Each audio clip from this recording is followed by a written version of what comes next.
The People's Party says it expects to win 68 out of the 123 seats in the lower house. Well, if confirmed, that would mark a significant loss of more than 20 seats for the party. Electoral authorities say final results could take weeks to compile. The early victory claim comes amid allegations of vote irregularities. While rioting broke out in the capital Phnom Penh hours after the polls closed, with protesters targeting police trucks. Complaints include missing voter names as well as duplicate names on the voter list. The opposition Cambodian National Rescue Party has warned of further violence that had earlier caused confusion by claiming victory itself. But it had to retract the claim. While it hasn't formally conceded defeat, opposition leader Sam Rainsy was conciliatory.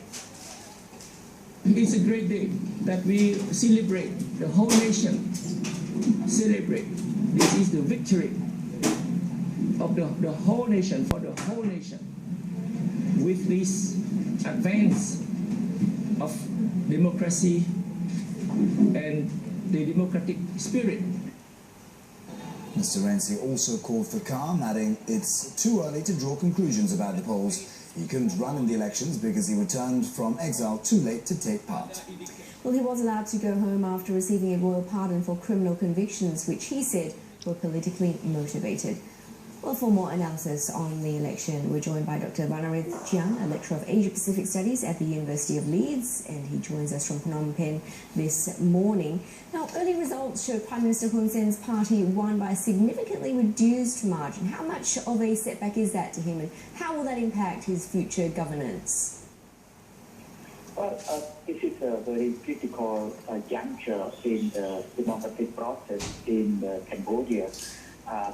I think it will give a very strong pressure to the ruling party to defend the reform in order to meet the increasing demand and from the people, especially among the younger generation, that demand for good governance, anti-corruption, and other social justice as the rule of law. So that is very critical, and it really reflects the needs and demand of the people.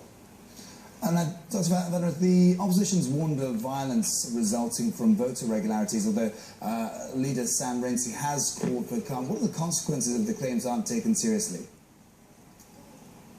It looks like we've lost him there, Dr. Banarith, talking about the elections in Cambodia. We'll try and get him back on the line, but meanwhile, we'll move on to our break, I believe. Yep, you're watching First Look Asia. Business News is after the break, and we've a preview of US stocks this week.